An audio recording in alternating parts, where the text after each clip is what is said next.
Hello, and welcome to another episode of Boundless Body Radio. I'm your host, Casey Ruff, and today we have another amazing guest to introduce to you now. Kerry Mann is a carnivore diet enthusiast and thought-provoking podcaster behind the HomesteadHow channel on YouTube. Kerry packed up his family of six to leave the hustle and bustle, trading big city life for peace and growth on a sprawling 20-acre slice of rural heaven in Wisconsin. Kerry has personally experienced a profound transformation through an animal-based diet, and now he wants to share his life-altering journey with the world. As the driving force behind the documentary Healing Humanity, The Power of a Proper Human Diet, Kerry is passionate about changing lives one health decision at a time. He is setting out to create a comprehensive documentary that uncovers the incredible potential of the carnivore diet, showcasing real-world examples from real people through heartfelt stories of individuals battling various health issues. He will document their progress, demonstrating the tangible effects on this diet on their physical and mental well-being. He's also incorporating expert insights from doctors who champion the proper human diet to provide scientific context and understanding. You can find Kerry and the documentary on the website www.healinghumanity.movie. Kerry Mann, what an absolute honor it is to welcome you to Boundless Body Radio. Thank you so much for having me, Casey. I want to, besides the introduction, I want to explain what kind of human that you are for the listeners. And this was something that happened just today. I logged on to Facebook and I saw a message in one of the carnivore communities that said, how do I convince my family to be carnivore?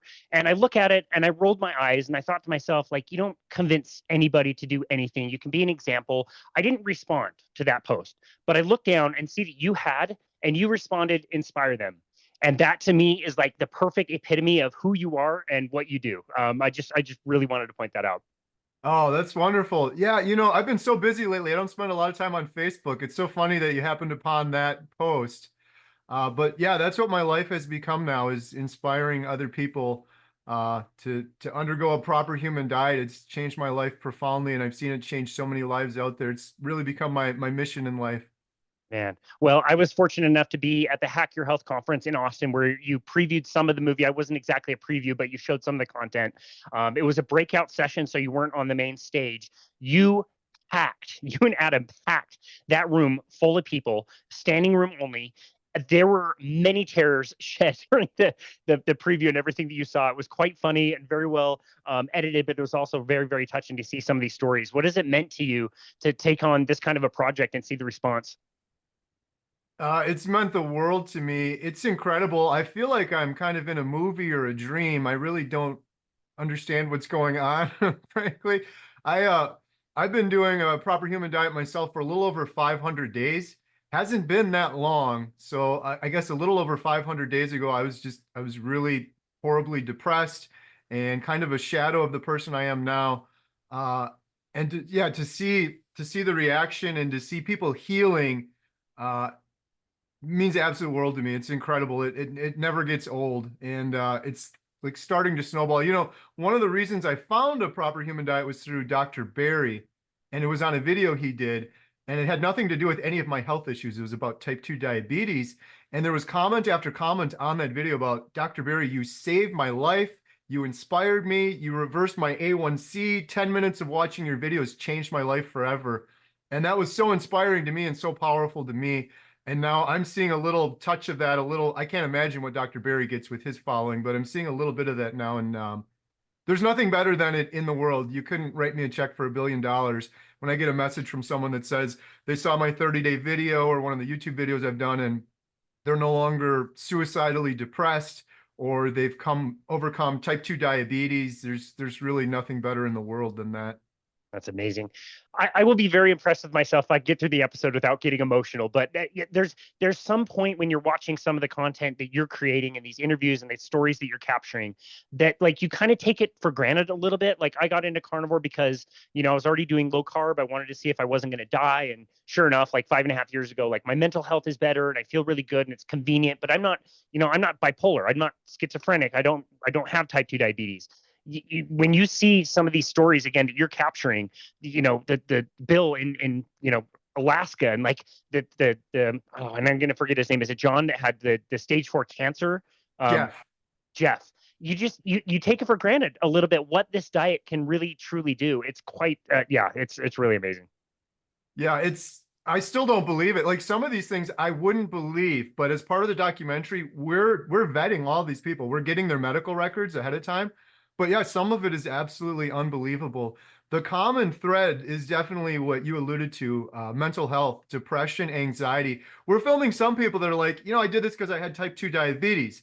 But then also I realized I was kind of depressed before. I was horribly anxious all the time, and that was my new normal. And now it's completely gone eating a proper human diet. Almost every person in our documentary, we filmed 27 individuals so far and counting. Almost every one of them has that common thread that they also had a mental health component that they overcame. They did it for one reason, and then they realized all these other things fixed. That's so cool. Let's go back into your story a little bit. You've been on YouTube for quite a while, so used to kind of creating content, but it sounded like even though you were doing an amazing thing with your family by homesteading and doing a lot of homeschooling and that kind of thing, that you were, suffering. You mentioned the mental health and everything. Tell us about your story and how you got to be into such a bad place with your health. Yeah, for many, many years, I was suffering horribly. The worst for me was depression and anxiety. That's the reason I'm so passionate in doing this documentary, frankly, is only because of mental health issues. But I went through horrible depression for about 15 years before finding carnivore and a proper human diet. And I was on every medication, every SSRI. Uh, just for people that aren't depressed, it's sometimes hard for people to understand like how deep that goes. I was suicidally depressed, hopelessly depressed, Wow. like the literal definition of hopelessness. Like, I don't know how I'm going to make it through this day. Every single day, it turned into insomnia, horrible anxiety. And a lot of times people will try to deal with those things themselves. And I did that for many years. And it got so bad that my wife finally intervened and took me to get help. And I got medication. But sadly, the medication never helped me. They're like, we can give you this SSRI for your depression. It's going to take 3 months before we know if it works or not. And but you got to stick to it. And you got to do it for 3 months. I'm like, oh my goodness, I need help now, not 3 months from now. But I had no choice. So I did it for 3 months and it didn't do anything. And then they're like, okay, well, we'll just up the dosage and you'll have to try for another 3 months. And I did that for another 3 months. And before you knew it, a year went by on one medication, still hopelessly depressed, just feeling like a shadow of myself. And then I went on to, they're like, well, let's try another medication. So I did that for years and years. Besides the mental health issues, though, my physical health just deteriorated worse and worse and worse. I had IBS for many years. I was diagnosed with IBS. My stomach always hurt, was always gurgling and bubbling and just never felt right. I had skin cancer on my ear several years ago. I had my gallbladder removed because my stomach was hurting so bad. I went in and they're like, your gallbladder is okay. It's kind of borderline. Maybe this will help with your IBS and your stomach issues. So I'm like, take it out. Like I'm desperate, anything. I've had multiple kidney stones. My appendix burst on the operating room table. It almost killed me if I wasn't going in for the operation when it happened to burst, like just as they were ready to do the surgery. I believe all of these things I'm talking about, by the way, too, were from nutrition. I snored most of my life. I had a CPAP machine. I went in for several sleep studies. The biggest thing for me was about 7 years ago, I was at home and I went to stand up and I got very dizzy and the side of my face went numb. My fingers were tingling. I got confused. I couldn't find my words. My wife panicked and called 911. And I had a TIA mini stroke. I ended up spending 5 days in the hospital. And they're like, what? This guy is like in his 30s. Why is he having a mini stroke? Why is he having all these health issues? Of course, they looked at all my records. It was like, my records are just huge with all these health issues. So they did all of these tests on me and they determined I had congestive heart failure. I have a low ejection fraction, which means my heart can't keep up with the needs of my body. My ejection fraction was a 44. So I just had this cascade of health issues, one after the other after the other. On top of all of that, I was diagnosed with gout, but then the next doctor said, maybe it's not gout, it's just inflammation. Well, whatever it was just this horrible pain in my right foot on my second toe. And it hurt so bad, I was in crutches. It hurt so bad that for about a year and a half, when I would go to like a grocery store or anywhere big, I'd ride around on a mobility scooter because I couldn't put any pressure down. It literally felt like a fractured bone. And yeah, many, many, many health issues. And so I found Carnivore Diet through a YouTube video from Dante Ferrigno.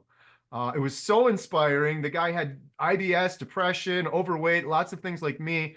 And he was talking about eating meat only. And I'm like, that's absolutely insane. That's nuts. On the flip side, I knew about keto because I had some success with keto throughout the years. I found keto years ago. It's the only thing that touched my depression, but it never got rid of my depression. And I could never maintain it. I would yo-yo, but it helped a little bit. So when Dante was talking about this, I'm like, from a science perspective, this makes sense. He's going to be in deep ketosis. Of course, it's going to help his body. But I'm like, there's no way you can just eat only meat. You're going to clog your arteries. I have congestive heart failure. I can't eat only meat. I'll have a heart attack. So all of these things. And then I started watching Dr. Berry videos. And I kid you not, I probably watched 1,000 Dr. Berry videos. And I saw the one on type 2 diabetes where people are like, you saved my life, Dr. Berry. This was my A1C before and after. Because in my head, Casey, I'm like, what is he selling? Like, this is, he's going to say you got to pay $1,000 for my diet program, or they're going to be the Dr. Berry supplements. And I got to the end of 1,000 videos and I'm like, he's not even selling anything. He's just saying, just go eat meat. And then I saw that video with all those comments, and in my head still, I'm like, Dr. Berry's a fraud. He's faking it. And I'm like, wait, so 2,000 comments, he had all of these faked as well. People saying like their lives was saved. They reversed their A1C, their diabetes is gone now. So that's what ultimately convinced me 500 plus days ago to start Carnivore. And yeah, it's changed my life in profound ways ever since, and pretty quickly too. That's so amazing. Yeah. So how did you start the diet? Yeah, so even though all of that, I saw Dr. Berry, I saw all this, still in my head, I'm like, this is nuts, this is crazy, you can't only eat meat. I told myself for 30 days, I'm just going to do an elimination diet. I'm going to eliminate sugar, carbs, seed oils, grains, toxins, things that humans were never intended to eat. Well, ultimately, Casey, I was telling myself, I'm just going to eat meat, but I rephrased it, and that helped me wrap my brain around it, and I was able to do it that way. And after I started doing it, it wasn't, but, well, here's the first thing that happened that was just insane to me. I stopped snoring almost immediately. And I've been to 2 sleep studies. I had a CPAP machine. And so I'm wearing this mask strapped around my face for years. And I hated that thing. And I stopped snoring. My wife woke me up. She's like, you didn't snore last night. And this was a contentious thing because I really snored loudly. I would snore and then I'd stop breathing with the sleep apnea. So my poor wife is like, are you dead? And she'd like shake me awake over and over again. So she was always conscious of my sleep. I shortly after I stopped snoring, like right away on Carnivore, it was amazing to me because my sleep doctor told me, listen, dude, you're like, at that point, you're 80 pounds overweight. You have to lose weight. My neck was huge too. So I'm like, this is just, I'm snoring because I'm fat. It wasn't true. I was snoring 100% from inflammation. I didn't lose a pound on Carnivore and I stopped snoring. And then I heard Dr. Jordan Peterson on Joe Rogan say the exact same thing. He said the first week on Carnivore, he stopped snoring. And then I started doing more research. I heard more and more people say this. And I was kind of mad because my depression, when I could get my sleep under control over the 15 years of depression I had, it was very rare. But whenever I got really good sleep, I would notice sort of a cause and effect with the depression. It touched the depression a little bit. Sleep is a huge component to everything in your life, mental health being a big one. So when I was able to get that sleep under control so quickly, I was like, whoa, this is pretty powerful. And I just started eating meat. My first meal was steak and shrimp, and then I had bacon and eggs the next day and lots of burger patties that first week. Around day 8, the other reason my motivation was my daughter. My daughter, Lily, she was 18 at the time. She had open heart surgery at 13. She has had a cascade of health issues similar to her father. She almost died of blood clots right during the big pandemic. And it wasn't related to that. It was something else. It was medication she was on that in retrospect, she never should have been on. She was on that medication. It was just her nutrition the whole time. But long story short, Lily, my daughter, had this skin condition called HS. It looks like acne. It was all over her chest and back, and it was incredibly painful. Like she'd come to us crying, this hurt so bad. She suffered from this for 5 years. The girl was through open heart surgery, 2 blood clots that almost killed her. And this was her biggest problem, this HS. My wife and I were doing everything. We took her to dermatologists all over our state. We spent a bunch of money, like, let's go to the best specialist. And creams, pills, medications, injections were the only suggestions. We tried all of them. None of them worked. And at one point, Lily said to me, I just want to die. This hurts so bad. And these doctors aren't doing anything. What are we going to go to the sixth doctor now? And the last doctor wanted to do an injection that was going to shut down her whole immune system. And I'm like, no, this is crazy. The last five doctor suggestions didn't work, and we're not going to shut down her immune system. So part of my reason for doing this carnivore too was I'm like, this could maybe help Lily. I learned about Jordan Peterson and then his daughter, Michaela Peterson, and she totally reminded me of my daughter, Lily. So I said to my daughter on day 8, I'm like, this is incredible, Lily. I stopped snoring. My mood is improving. Like, I feel so much better. And I'm just 8 days in this carnivore thing. You're 18, you can do whatever you want. But I really think now that I'm seeing a little more clearly, your HS is just from the foods you're eating. In my head, it was always like, oh, this is genetic. This is just some fluke she has. I'm like, no, this is the foods you're eating. Why don't you try carnivore with me? She did. And 8 days into her journey, half of her back cleared up. And by day 30 of her doing carnivore, all of her HS was completely 100% gone. It was like miraculous to me. And it was so important to me, so life-changing for me, because when we have children as parents, obviously we do anything for our kids, but to see that healing after seeing my daughter suffer for so long was so powerful. And then, yeah, during my 30 days too, not to skip over too much, so many other things changed. My anxiety started going away. The sleep improved right away. My stomach issues started clearing up. I started feeling like lighter. And by the end of the 30 days, I was like, I don't feel my stomach anymore. Like, what is this? There was always this heaviness or something there. And I'm like, I don't have a stomach anymore, I guess. It's so light. And you get used to this old new normal. My back always hurt. I thought I injured it in high school. My back's always going to hurt. I'm always going to have this heaviness in my stomach. I'm always going to have this brain fog.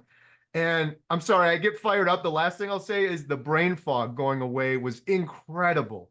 I knew I had brain fog before, but you can't see the fog while you're in the fog. And when I got out of that fog, I was like, this is incredible. I can think clearly. I can find my words. I can read a book. I can comprehend things. My wife and I watch Jeopardy every day. And I announced this on my 30-day video, but it was kind of a good test because I've been doing that for years. I was like killing it on Jeopardy afterwards. I'm like, I didn't get smarter from eating meat, but I was able to retrieve things that were deeper in my brain that I wasn't able to before because I was in such a fatigued, stupor brain fog all of my life that had become normal. And so I started realizing this new normal, like this is what it feels like to just be a proper human. And I was just dampening it this whole time by putting all this garbage into my body. Oh my goodness. If you hadn't ever heard of a carnivore diet, have heard of any of this kind of stuff, you would think you were nuts, Kerry. Like, Yeah. there's no Yeah. way all that stuff got better. What kind Yeah. of snake oil are you trying to sell? You know what I mean? But like, you're right. It's such a good point that you made about the brain fog. That was like me with the anxiety. Like, I didn't think I had anxiety. I wasn't never, given a medication or diagnosed with anything, certainly, but like when that goes away and you realize what it's like to get on the other side within like the days, like it was like 12 days or something, you're thinking more clearly, like, oh, everything's okay, I can problem solve, I can think through problems and issues, and like it's not that big of a deal. It's incredible to feel what it's like to get on that other side. Yeah, it's so huge. And it's hard to describe that to people. They almost have to experience it. But for me, it's like worth everything. Like my relationship with my wife, my girls, my family, my work, everything is more successful. And it sounds crazy, like you said, like, oh, you just ate meat and everything got more successful. But when you're thinking clearly and you have energy and motivation, I've interviewed 27 people for this documentary. Almost every one of them has said similar to what you and I just said. That brain fog went away, and whatever they were doing in life became more successful, whatever that metric may be. Just one last thing to what you were saying. This whole carnivore thing, it would be unbelievable. I still don't believe it. I say to my wife sometimes, I'm like, are you going to just wake me up and I'm in a mental hospital right now? You're meaning to tell me I started eating meat and all my depression went away, all my anxiety, snoring, sleep apnea, IBS, arthritis is all gone. I'm sitting across the table from Dr. Ken Berry and I'm filming a documentary and filming like it doesn't even seem real what has happened. It's unbelievable. But the crazy thing is, it's not like I'm just special and it's a fluke. I hear this over and over and over again from everybody that does it. Yep, absolutely. Yeah. But by now, there's so many case studies and people out there you've gotten to meet in person and talk to. And like, yeah, it's just across the board. The results you hear is just absolutely stunning. I do want to talk to you about documenting all of this. You had been on YouTube, obviously, for many years before trying this. Were you planning on kind of documenting this when you were first starting out? No, not at all. I've been doing YouTube for 9 years, maybe going on 10 now, and it was mostly about homesteading. Like we got chickens, we built a chicken coop, we made a greenhouse. But I felt so good on carnivore. I'm like, I have to share this with some people. Let's just do one video. My channel is called HomesteadHow, so it's like clearly about homesteading. So I'm like, let's just do one video on the homesteading channel about my 30-day update on carnivore. I did that video, and what amazed me was the number of the video just kind of went nuts, which was great. But more importantly, was these stories I started hearing. I was getting comments from people. One of the first comments I read was from someone in their 70s, and they're like, I've been eating a proper human diet, carnivore for them for 5 years now, and I'm absolutely thriving. I used to be depressed most of their life. Like, could you imagine getting to age 70, being depressed your entire life? And they found carnivore and their depression went away after like 70 years.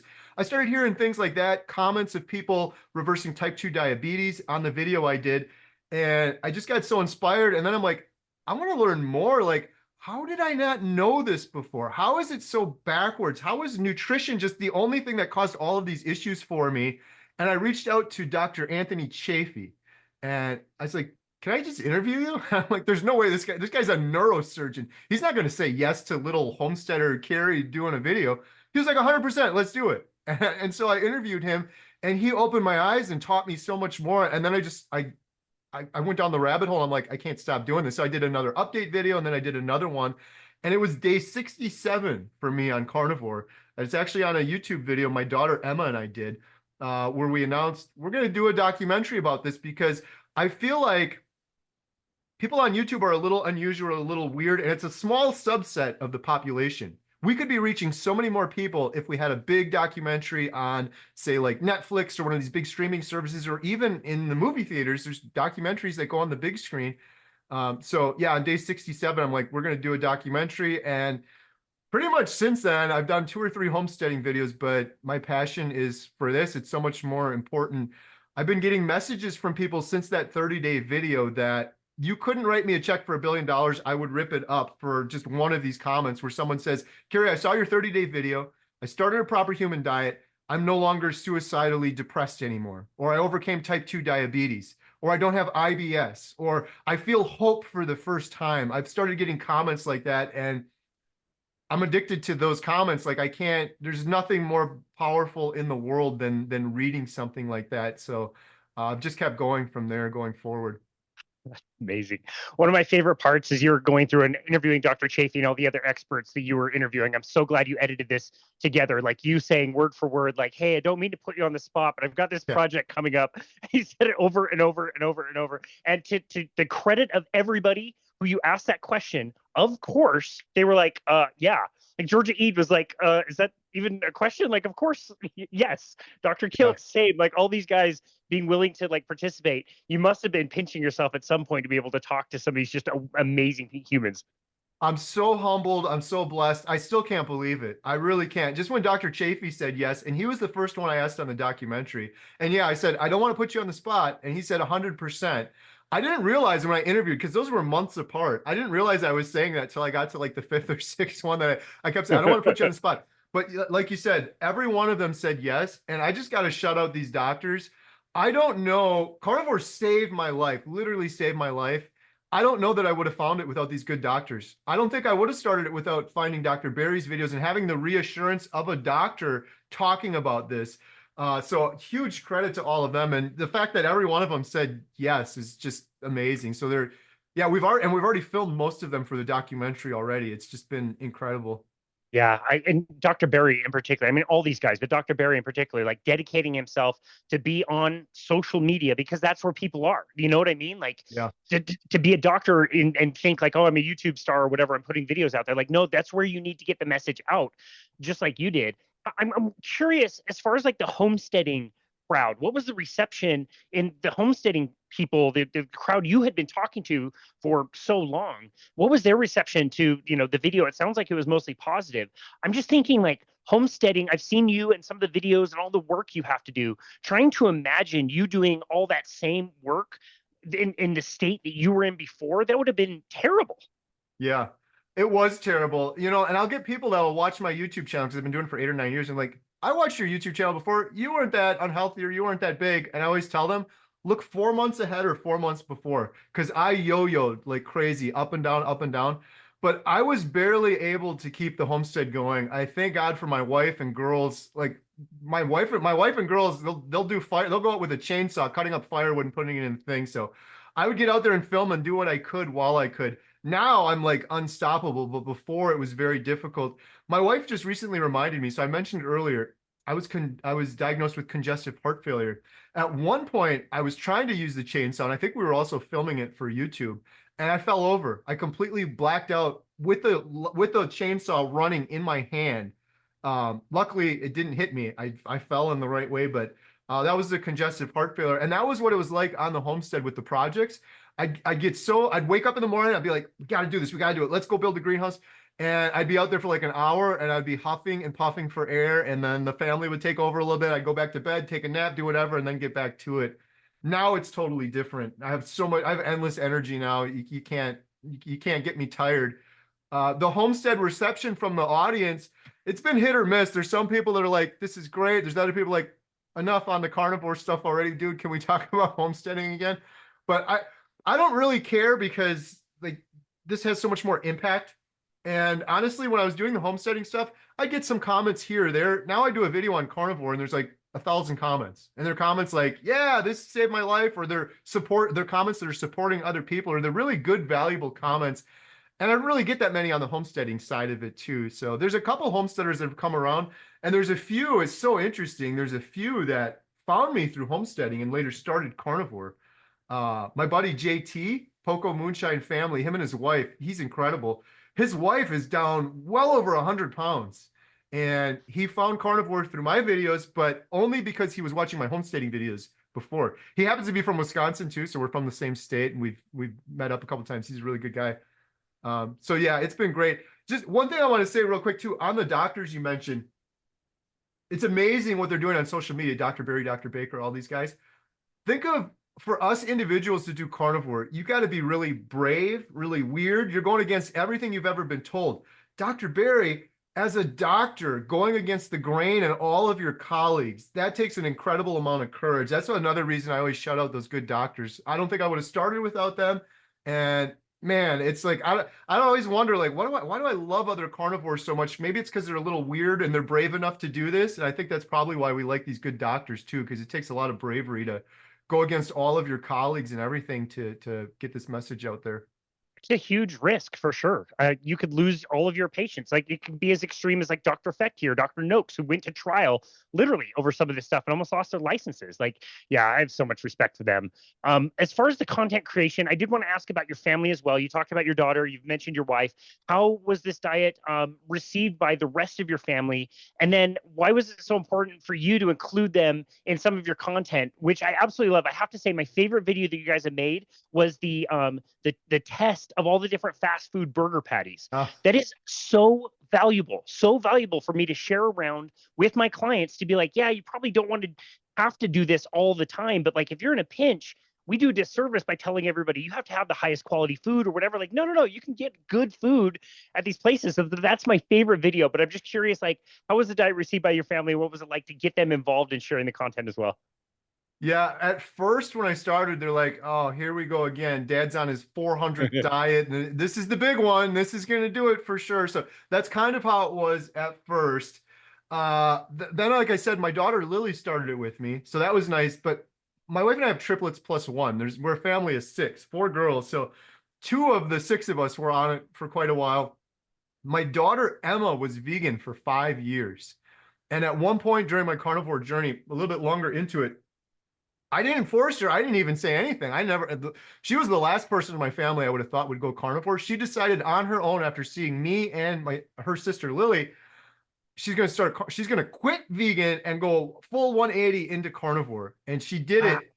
She ate an egg. We actually filmed it on a YouTube channel. She started crying. She started crying. She's like, this is so good. Like her body was screaming, this is what I needed. And she's like been full on carnivore. So slowly, very slowly, the whole family has come over. So my whole family is six now, is all eating a proper human diet. I would say 5 out of 6 of us are carnivore. My daughter Katie's a little ketovore still. It took a while. My wife was vegetarian, 90% vegetarian most of her life. She jumped in early on and she tried too quickly. She didn't take my advice. I was like, baby steps, do a little keto and then but she just hit day like 160 of carnivore starting her second time and she's thriving right now. She's doing wonderful. So the whole family's on board now. The video you mentioned, I appreciate that. We have to do more family videos like that because that was a lot of fun. Very shareable. Like I said, like there's some things that I get the content that, I can understand and appreciate, but I can't really like share it around. With that one, I distributed out to lots of different people who have all said the same thing. Like, oh, that's really, really helpful to know those things. Like which one tastes the best? What's the cost? How hard was it to order? That's a big thing too, is you come up to these Yeah. places and you're talking to, a 15-year-old cashier that doesn't even know how to Yeah. punch in what you're trying to order. Like going through all of that was very, very helpful. So I really appreciated that one. Yeah, no, thank you. Yeah, we got to do more videos like that. It's been tough. My family, we run our small town movie theater and we have an Airbnb. And so we're juggling a million things. So it's hard to get the whole family together to do videos, but the few times we have, they've been some of my favorites too. So definitely got to do some more of those. Yeah, they're great. I really appreciate them. When it comes to the actual documentary itself, we know this is challenging. Lots of people have, produced different documentaries. I think the first documentary that you watched in the low carb space was Fathead, wasn't it? Am I Yeah. getting that right? That was a great one. I love that one. Vinny Tortorich has made some, and there's been other documentaries that have been really good. Magic Pill was a really good one that made it onto Netflix, although that's not one I can find anymore, interestingly. When you decided to do a full length documentary, well produced, what were some of the challenges? Yeah, so on day 67 was when I announced this very naively and with the over carnivore confidence, maybe like, oh, we're just gonna do a documentary. It's a huge undertaking.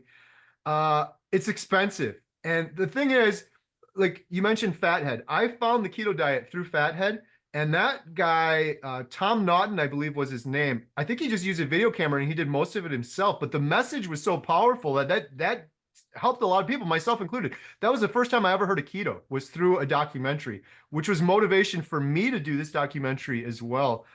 Some of the big challenges are just the expenses. I want to do a documentary so we can reach millions of people. And in my mind, the biggest platform for that is Netflix. Whether or not Netflix will have our documentary, that's a whole other story. But we have to produce it to a quality that would get on a Netflix or an HBO or an Amazon streaming. And that is a very high threshold. There's certain cameras you have to use.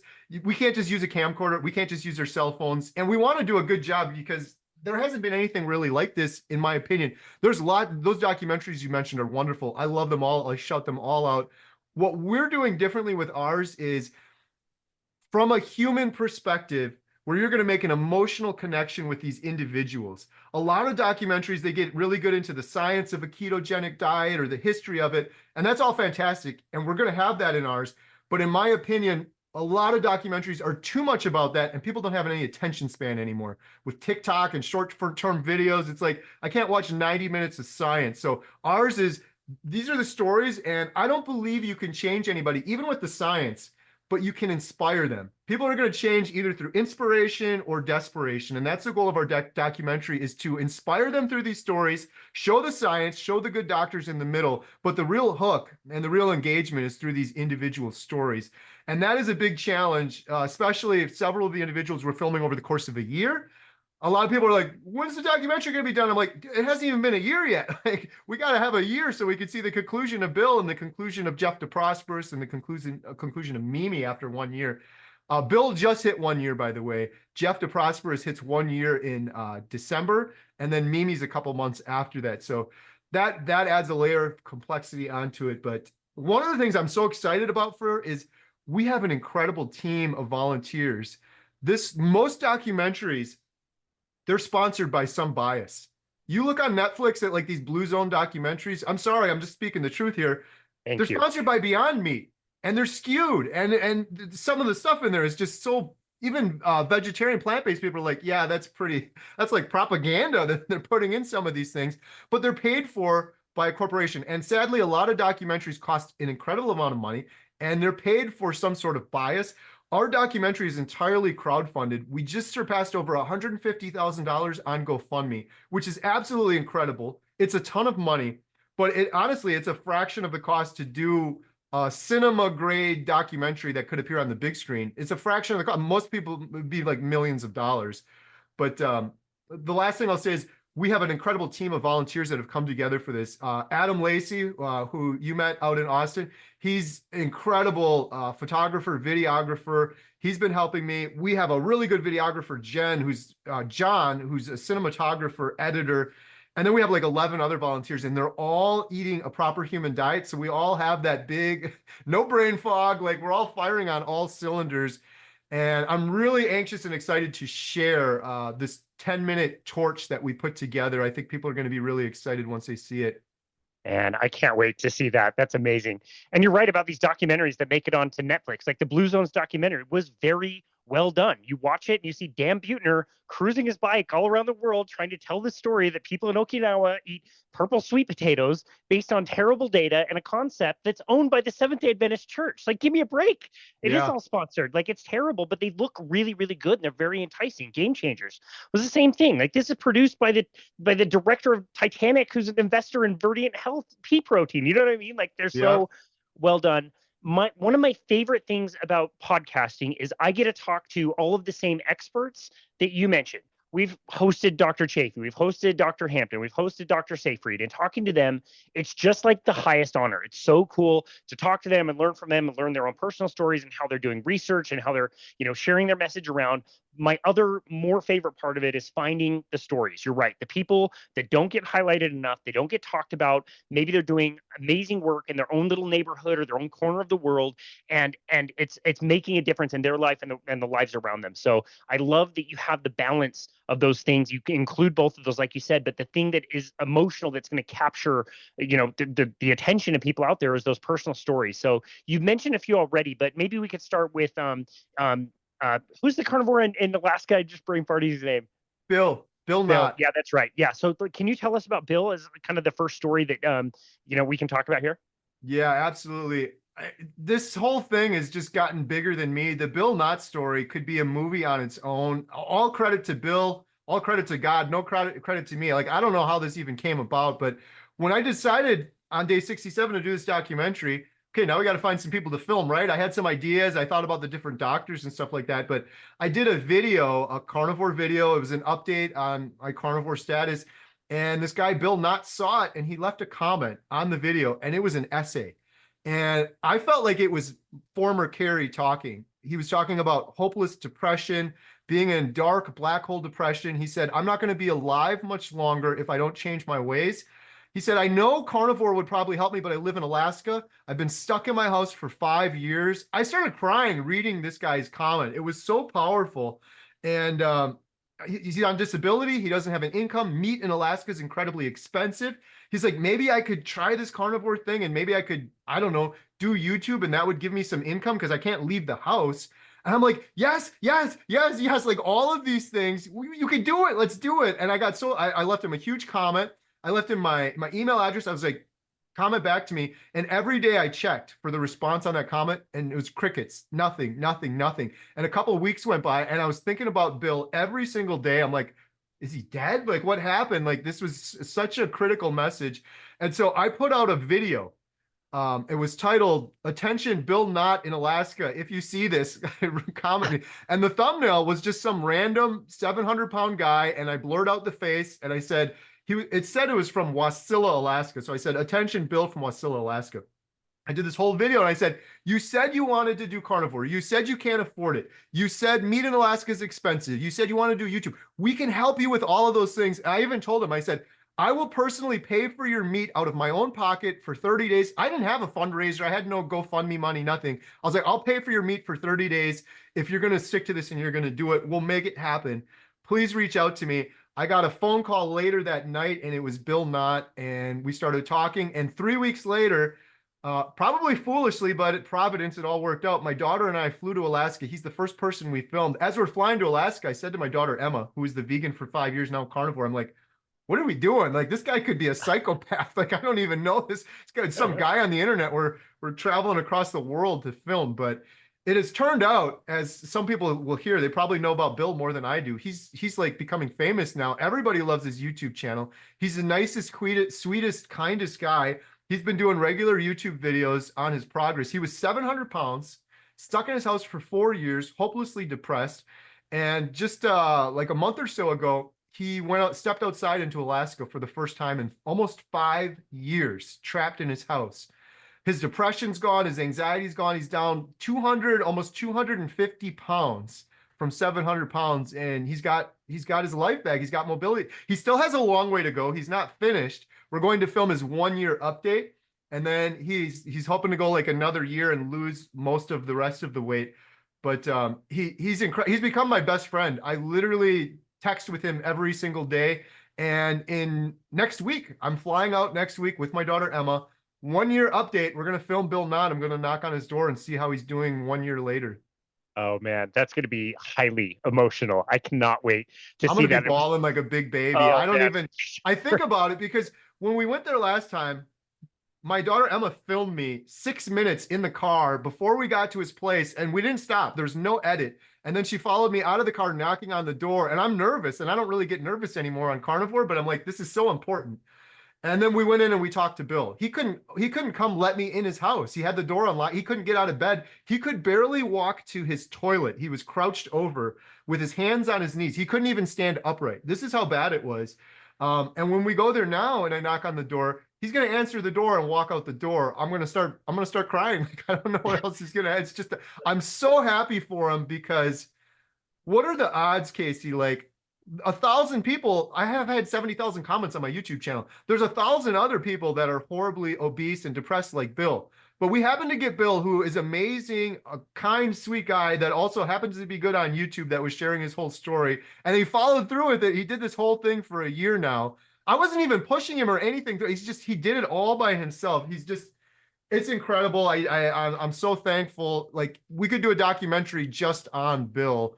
After the documentary, we're doing a series, and you can believe me, there's going to be an entire episode dedicated to just the Bill Knott story.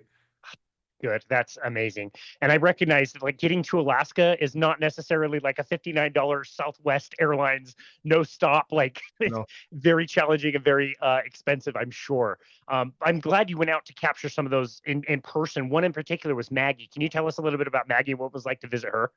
Maggie's incredible. Yeah. So Dr. Chafee taught me about Maggie. Maggie is now 83 years old. She has been eating a proper human diet, carnivore diet, for 65 years. She really didn't even know, like, she wasn't, saying, I'm doing carnivore diet. This was just the way she ate. She hated vegetables. She's a beef farmer, so she has access to a lot of beef.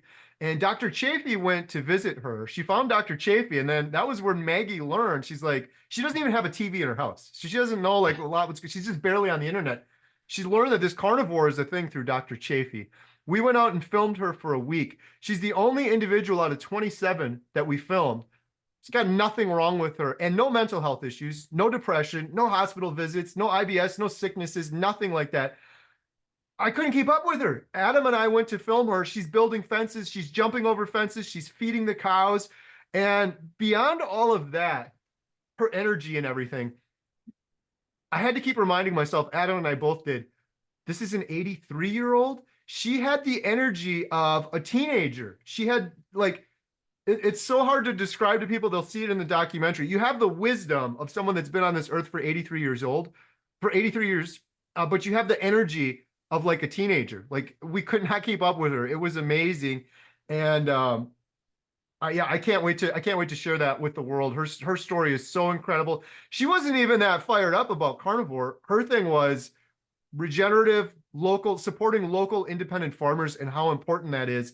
And her arguments, she taught me so much. Like, I go into these things for one reason, to film. Let's film Maggie's story on aging. But then I learned so many other things that I'm going to get to share with the audience in this documentary. And with Maggie, it was about soil health and the importance of soil health.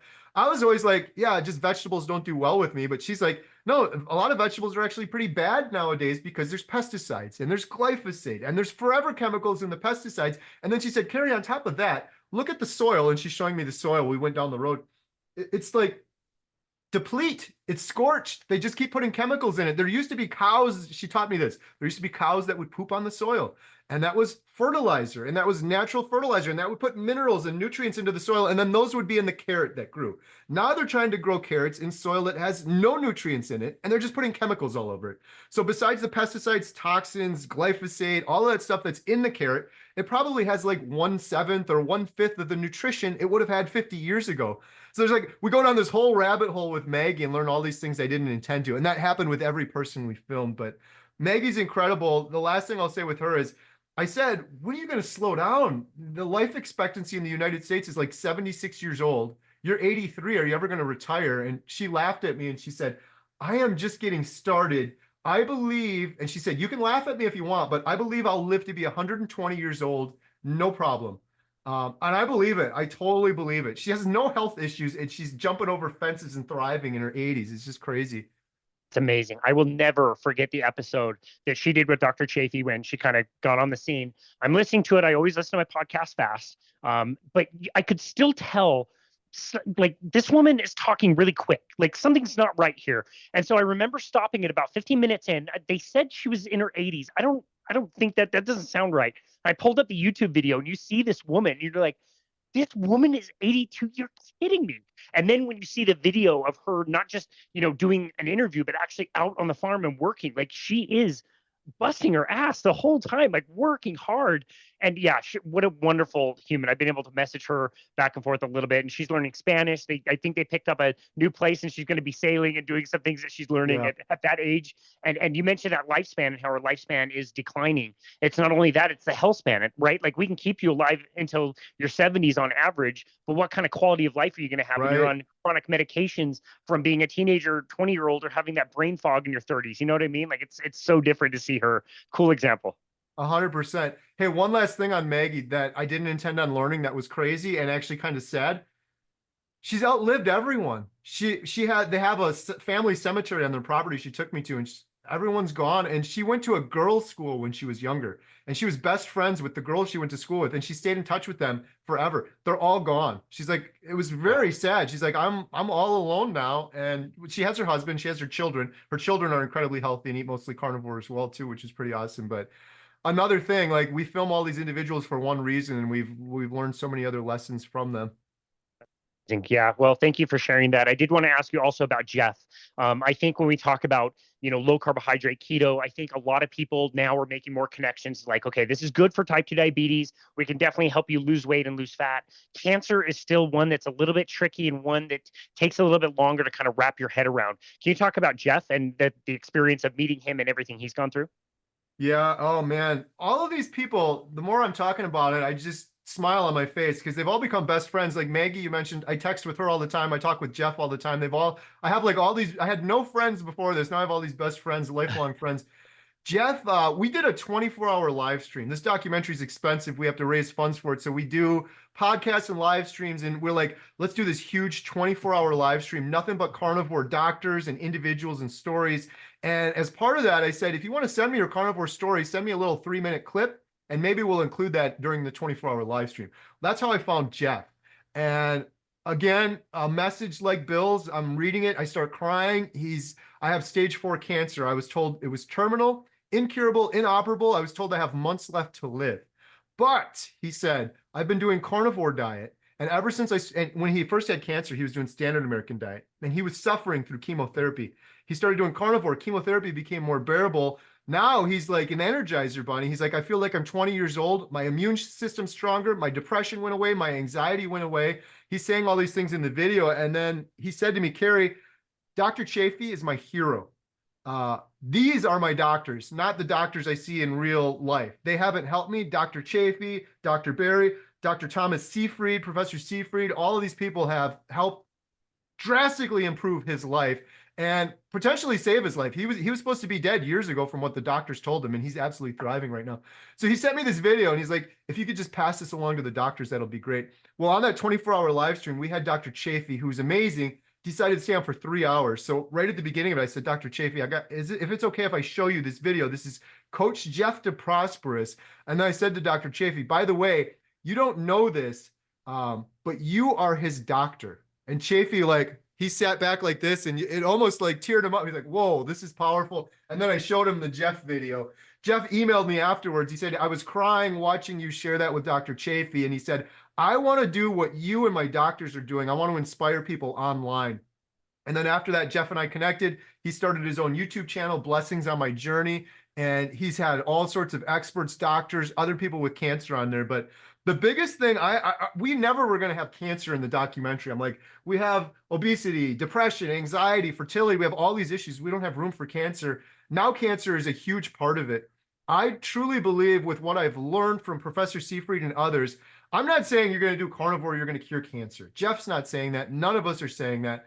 But Jeff believes having this as a tool in his toolbox has drastically improved his life and his outcome. His ability to fight cancer with a stronger immune system, with a good night's sleep, without depression and anxiety, his mind is right, with energy, has to be helping his cancer. Plus all of the work Professor Seifried does on cancer as a metabolic disease, feeding on glucose. He's avoiding glucose and stuff that feeds cancer. I really believe, after learning from Professor Seifried, this is me as a layman, I'm not a doctor, but I believe that most of the cancers in the world are from chronic inflammation. That's what Professor Seifried taught me. Systemic inflammation. And you can get that inflammation from smoking cigarettes. That's what used to be the big cause of it. You could get it from breathing in poisons, or you can get it from eating highly inflammatory foods that we're not supposed to eat. And I was highly inflamed before doing this. I would not be surprised, knowing what I know now, if I would have ended up with cancer from having my body in a state of high inflammation for decades and decades and decades. You end up with cancer, Alzheimer's, dementia, all of these things. So I believe cancer is just a huge, important part of this. If for nothing else, just that Jeff told me this, when he went in for his chemotherapy treatment the first time, they came around with cookies and Ensure, and it made him so hurt and angry that cancer feeds on glucose and sugar, and they're giving him sugar. So we just want to make sure to get the word out that if you are diagnosed with cancer, you do whatever you think is best for you. You take it into your own two hands. You do your own research. But you should have this at least as an option or a tool, using metabolic therapy and some of the incredible work that Professor Seifried has been talking about for 30 years now. Most people don't know about it, even oncologists, and that is criminal in my opinion. I couldn't agree more, brother. My mom was diagnosed in her late 30s with breast cancer. She passed away when she was 46 years old, that young. And I would bring this 2 decades ago. I would bring her Jamba juices and those big apple cider caramel drinks from Starbucks with all the pumps of caramel during her chemo treatments. Like, that is the worst thing we could have been doing. And she suffered for all those years with all these terrible treatments until she finally passed away from what I very strongly contend were the treatments, not necessarily the disease. So that message has to get out. Yeah, 100%. And so Jeff is a big part of this. We went out to Boston. We filmed Professor Seifried, amazing, amazing individual that's been talking about these things for 30 years. Otto Warburg was talking about a lot of this 100 years ago, and we were able to interview his whole lab at Boston College, several different individuals, a young man working on the bioethics of cancer, just some incredible stuff. So I'm looking forward to sharing that in the documentary. I think it all ties together. You know, a lot of people do a proper human diet because they want to heal something right now, like obesity or type 2 diabetes. And then they heal that. And then sadly, they're like, well, I can go back to moderation. And then they gain it all back. For me, my long-term why is I'm not scared of cancer, Alzheimer's, dementia. Most of these diseases are from chronic inflammation. I'm not saying I'm not going to get it. I could get cancer or dementia. I think the odds are drastically reduced. But if it does happen too, I'm like, bring it on. At least my immune system is 1,000,000 times stronger than it was before. My energy is stronger, and I'm not living in a state of chronic inflammation, which is clearly the problem in all those things, especially heart disease. It's insulin resistance and chronic inflammation. That is what everybody in the world should be worried about. Most people aren't. They see I'm doing carnivore, like, what about your cholesterol? I'm like, what about your chronic inflammation and insulin resistance? And they're clueless to those things. Or what about your metabolic health? That's kind of the big takeaway from this whole documentary at the end. Every one of these expert specialists, they're all so passionate about metabolic health. I never heard anything about that prior to starting carnivore.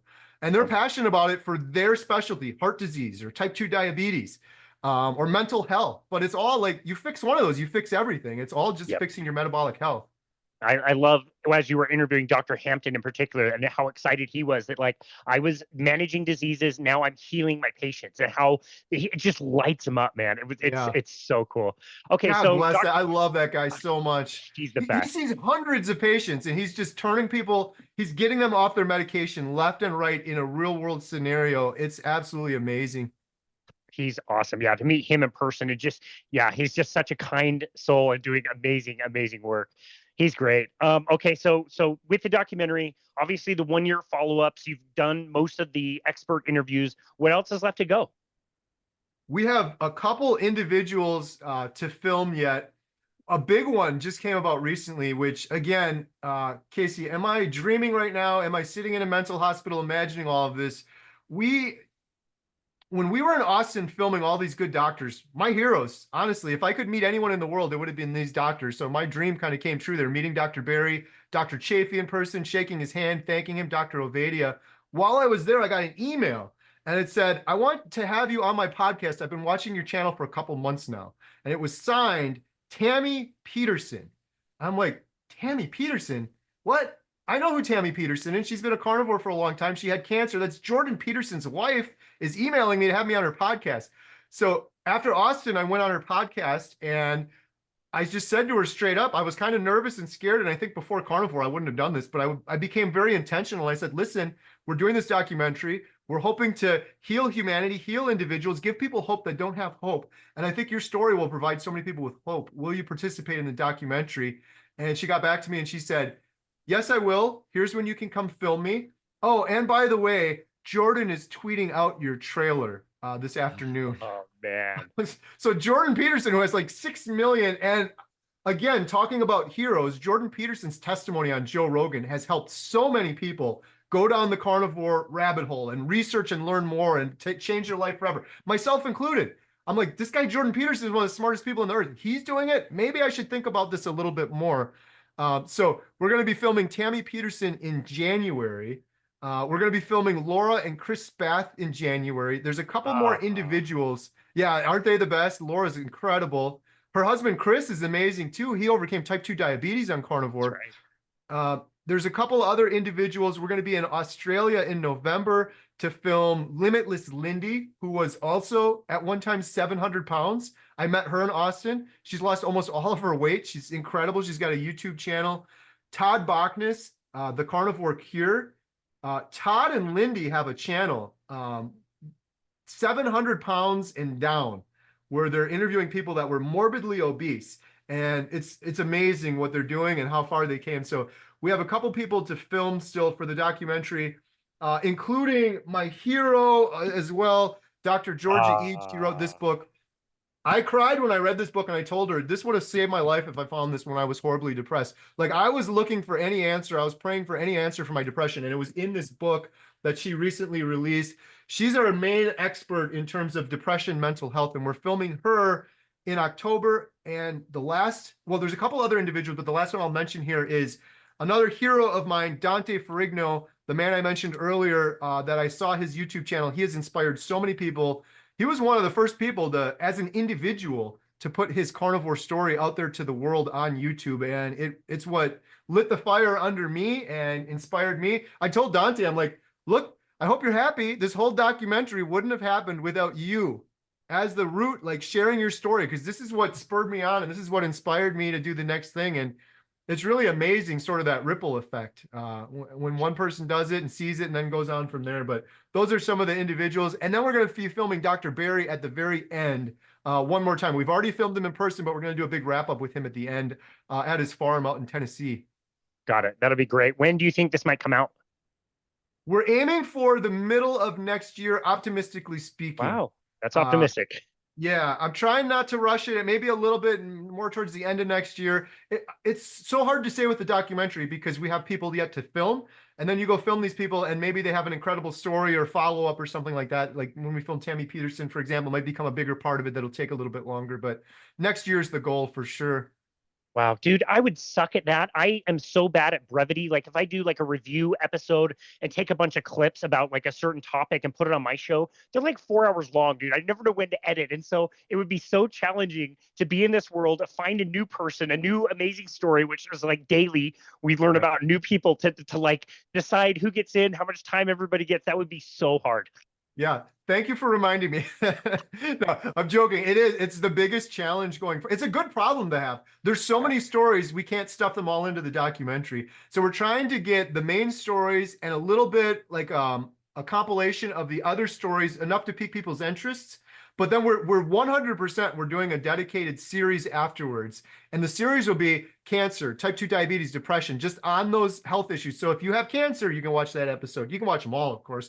And then after that, there's going to be a third thing. That's going to be just the individual stories. Like if you guys were to see just Dr. Kiltz and his individual story, it's a standalone, like winner alone. So it's a good problem to have, but it is going to be a challenge for the documentary. Because like I said, it's going to be like 6 hours long, and to do justice to all of these things could be challenging, but we're gonna get it done. That's amazing. Okay, so big question. How can myself and other listeners help? Yeah, the best way to help is if you have an incredible story and you want to share it, please do that. We're still taking stories for the documentary or the subsequent series afterwards. Like I have a feeling this is just going to go on forever. Or if you're interested in supporting through donations, 100% of the donations that we get go towards the documentary. I have been doing this all while working my regular full-time job. The businesses that my wife and I run, that our main income, I am not taking a salary from any of the GoFundMe, and I will never take a salary. We sell these shirts. If you want to buy a shirt or the bracelets or the hats or any of that stuff, 100% of it goes towards the documentary. Our website is healinghumanity.movie. And if you want to donate, it's donate.healinghumanity.movie. And I'm not trying to pat myself on the back, but I believe that I was so sick for so long just because of greed run amok. It was all money driving me to eat bad food and take pills that I shouldn't have taken and go on. So I don't want any money involved with any of this. It's just a total 100% passion project. It's nice to be able to do something just for the principle and the passion of it. So I will never take a paycheck from this, but we do need more funds to film the rest of this to the quality that we're going to need to get it on Netflix. We still have a bunch of funds. We're not out of money by any means, but to get to the finish line and all of the editing and marketing is going to be a big expense that we're still fundraising for sure. And if you can't do that, if you just share it, if you just share Healing Humanity with other people, we definitely appreciate it. Excellent. Well, there's a lot of really great options there. I will be getting on today to make sure I donate, and I hope the listener does the same. This needs to get out. And again, like you said, like even if you can't donate, that's fine, but share it around. There's multiple different ways to do that. So, Kerry, this has been a wonderful experience getting to know you and getting to know your story, and just finding other people out there who are so fired up about this they can't shut up about it. You know what I mean? They have to go share it like yourself. And I'm very proud of myself for not getting emotional during this conversation. I was able to manage. Tell the audience where they can go to find you and connect with you and your work. Yeah, if you want to learn more, I still have most of my videos on my homesteading channel, which is HomesteadHow on YouTube. Other than that, it's healinghumanity.movie. You can donate there. You can see the shirts and the videos. And we also have a YouTube channel for Healing Humanity now. It's Healing Humanity Movie on YouTube. And that's really a good one to follow because we're putting behind the scenes, and all updates specific to the documentary are on Healing Humanity Movie on YouTube. And that's where you can find me. And thank you for having me, Casey. This has been a pleasure. I really appreciate it. I love what you're doing, and I thank you for having me here. Thank you so very much. It's such a joy, and I know how busy you are and how many things you've got going on, not least the homesteading and the Airbnb and all that other stuff that you have going on. So I really appreciate everything you do. It was amazing to be able to watch the content. Your YouTube channel is great. Both channels, to see all the content is wonderful. And so we'll be sure to link all of that in the notes. And thank you so very much for everything that you do, and best of luck in the future, Kerry. We really, really appreciate you. Absolutely. Thank you so much. I appreciate it. Absolutely. And this has been another episode of Boundless Body Radio.